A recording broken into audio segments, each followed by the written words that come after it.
I think we've all gone up and down the grocery store aisles and you see the packages that really jump off the shelf.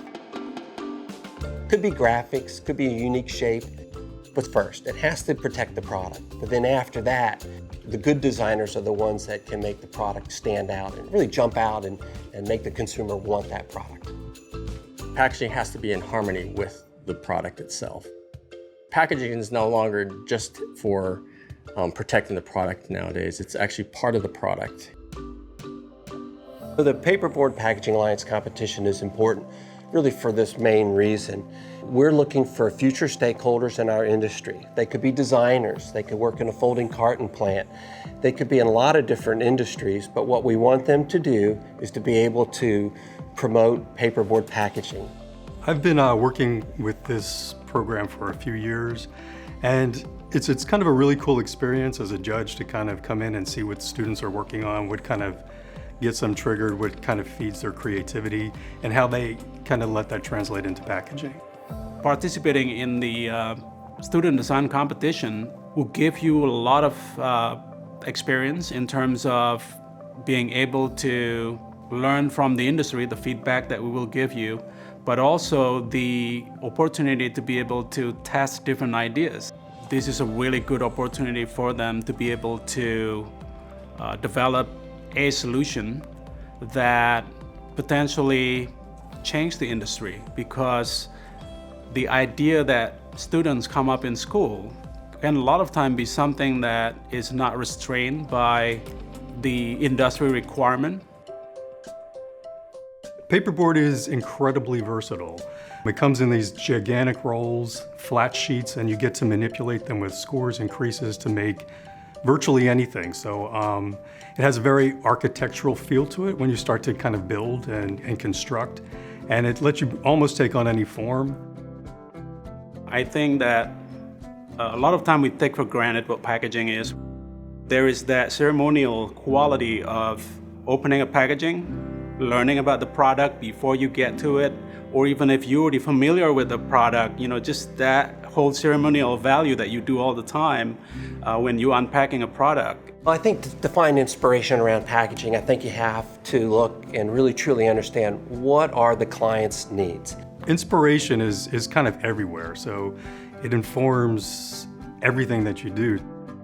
For designers, it is very important for us to diversify our input so that we can continue to come up with good ideas and fresh ideas to be able to continue with empowering and enhancing our experience with design.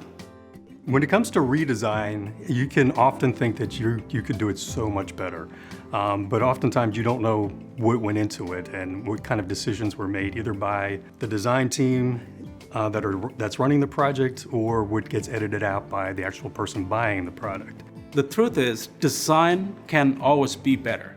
That doesn't mean that we have to uproot the design and then the established aesthetic that is already in there. We have to reinterpret the context because we are dynamic beings and our environment's also dynamic, and with every iteration, sometimes you get better, sometimes you actually don't get better, and then you have to change the direction. And just being able to go through that process and start establishing discipline in there is the quality that I'm looking for from a designer. What I think is valuable in a designer is their thought process, their ability to think outside the box, to be innovative and think differently. What I put a lot of emphasis on is their ability to formulate an idea, articulating it, and then being able to develop a method to be able to materialize that idea. They have to be okay with making mistakes, and then if needs be, they have to change the direction completely because design is an iterative process. An important skill is to be able to work with other people in other disciplines. In packaging, we work with engineers, we work with marketing, we work with supply chain, and it's good to be able to collaborate seamlessly with those people. This opportunity that they have here through this challenge gives them something that they can speak to that perhaps the guy coming in next won't. So they can come in and talk about this experience of being on a team, developing a package, following a set of criteria, offering up prototypes, and then be there to defend it and talk about it. Paperboard packaging is pretty diverse, so there's a lot under that umbrella that can feed a lot of ideas that students have about going to work for a big company, a big industry. Even though it's big, it's very approachable. There's lots of entry points. It's a sustainable resource. It's a great package for today. It's going to be a great package for tomorrow. That would be my reason why I would choose that industry.